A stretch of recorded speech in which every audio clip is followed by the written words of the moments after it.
They say there's a silent generation. Like my grandpa and his grandparents were a part of the silent, or his parents were a part of the silent generation, where they literally would not let them claim Indian heritage.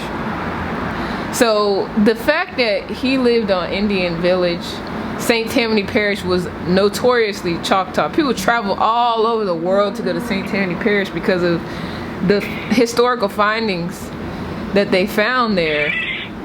I feel like it's right under our noses. There's something there, and there's land. I feel like there is a very clear reason why I could see them not wanting black people today or ever to know if they have Indian heritage, because that means they have a lot of land. Like my grandpa on my dad's side, he has land from his grandmother, who was Native American, because she knew she was Native American. She knew her family owned the land, and because she was light skinned and she had long black hair, they allowed her to be Indian. But if she was dark, they wouldn't have let her be Indian. She'd have been killed or thrown in jail or all kinds of different stuff. Because she's light skinned, they let her pass. So yeah, well, I don't know about all that. Because if you were black, you were black. There was no doubt about it. I mean, that's the way they looked at it. The hardest part I've seen in my fight, and I'm the chief of the tribe, is when you come up against people of color as well as European descent, and you say Indians, they're looking for the Bill Cody, Long Ranger Tonto style thing.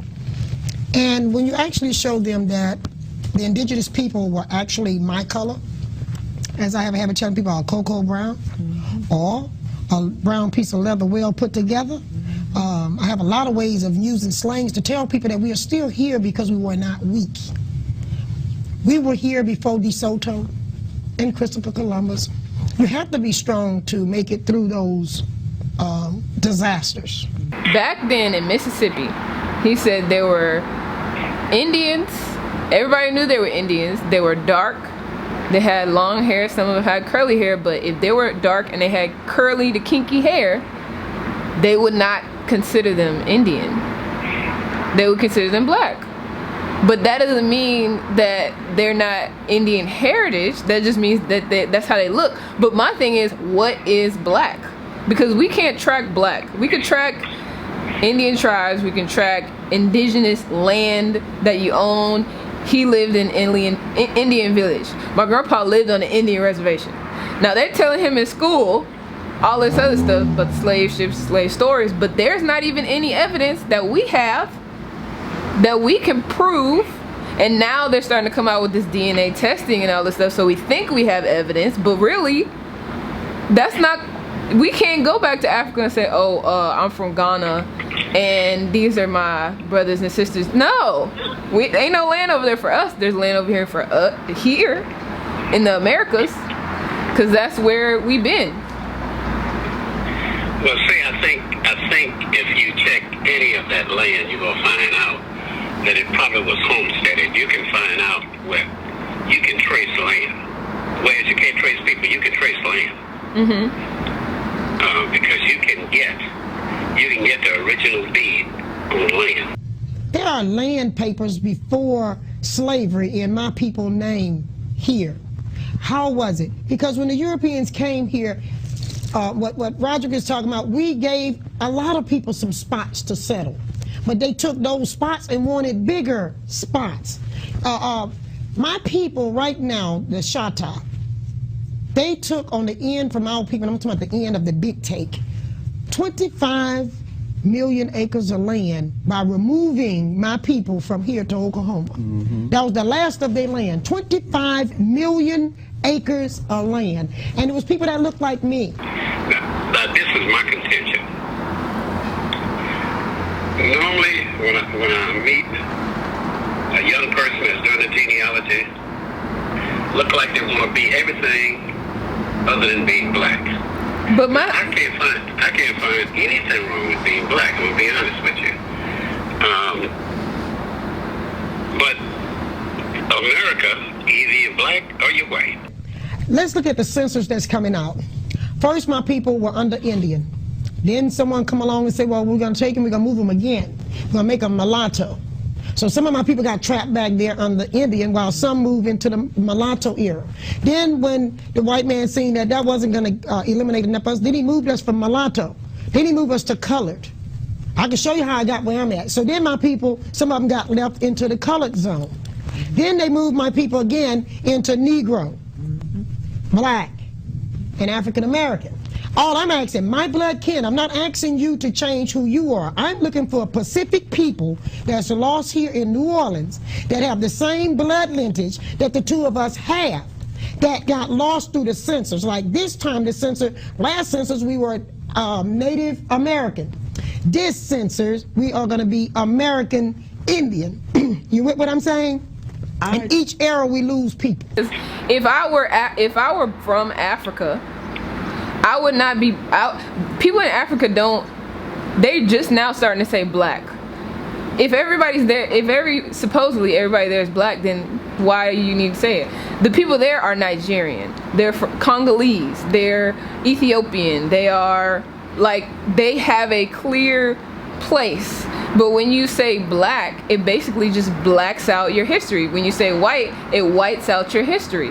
White people know, okay, I'm white in America, but I know my family came from Italy, or they came from France, or they came from this, or they came from that. But we, as quote-unquote black people, we know our family came from Mississippi, they came from South Carolina for hundreds of years, or they may be Jamaican. Jamaican people don't even say black that much. They're like, no, I'm Jamaican.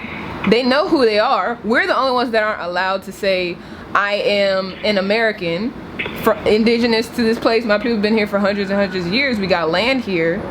And that's why I feel like it's easy for them to take our land, because we're not grounded in who we are as American people. You know, they say, why are you worried about that now? You ought to embrace being of Africa. Well, I've been here for thousands of years. Now, brother, for me to go to Africa and tell Africa I'm a Native American, I have met with a lot of friends in Africa. They accept me as chief of this nation. India accept me as chief of my nation. Other countries do. Why can't my brothers and sisters of Africa here be more graceful and help us the way we help you all? Now, the only people that they found that they thought they were original, the ones in Tennessee with the Mangalos or whatever. But now they came out, they were a mix of white and black.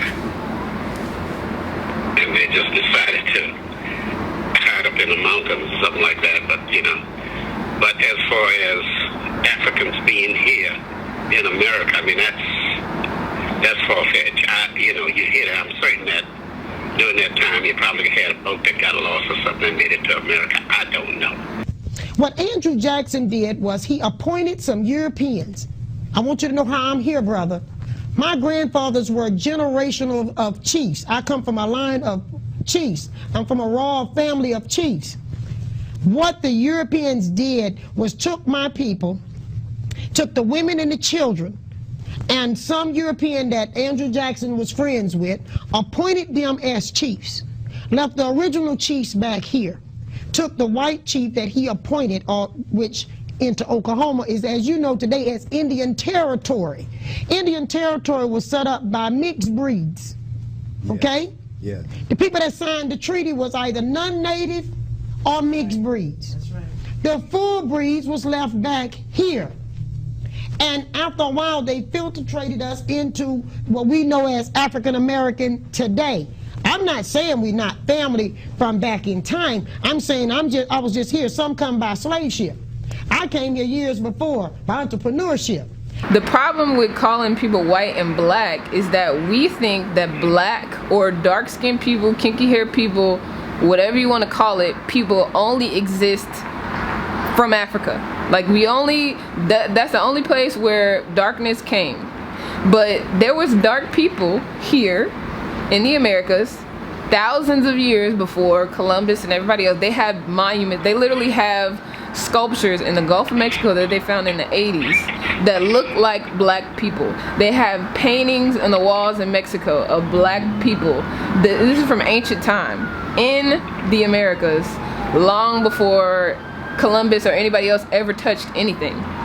So, and South America, if you travel to South America, if you go to Cuba, if you go anywhere North, Central, or South America, you're gonna find dark complected people. If you go to Puerto Rico, you go to anywhere, we're everywhere. So it's not so much Africans came. But you know what happened in Brazil, you know what happened in Cuba. You know? They came and they conquered and they changed their names. They changed their heritage. To go back those thousands of years, I don't think DNA, I don't think any of us could say that we're from South America. I don't know. But how could we say we're from Africa if we don't have any documentation? You still there? Can you hear me? Yeah, I got you. Yeah, so my thing is, how can we say we came from Africa when all our documentation is in the Americas? Well, the brother that's saying he's from Africa, he better be just moved in here from Africa, because he hung around Louisiana at any given time. He don't know what he is. They look at us as a diluted race. I tell my people a lot of time back in the village, most people are more closer to being a mutt without a pedigree than ones with a pedigree. That's right. If you don't know where you come from in your genealogy, you're just a mutt. That's right. Now, you can get mad with me, brother, but I want you to move from being a mutt to having a pedigree. I'm saying you come from somewhere, from somebody. Let's lay that out. Yeah. So that they can stop making us feel like we just a gumbo. That's right. Who are your ancestors and which way did they come here? That's right. Because otherwise, you just saying you're from Africa, nobody's paying you any attention either. You just as bad off or worse, because at least I have some land papers saying I was here. Now I want you to show me your land papers that you were in Africa.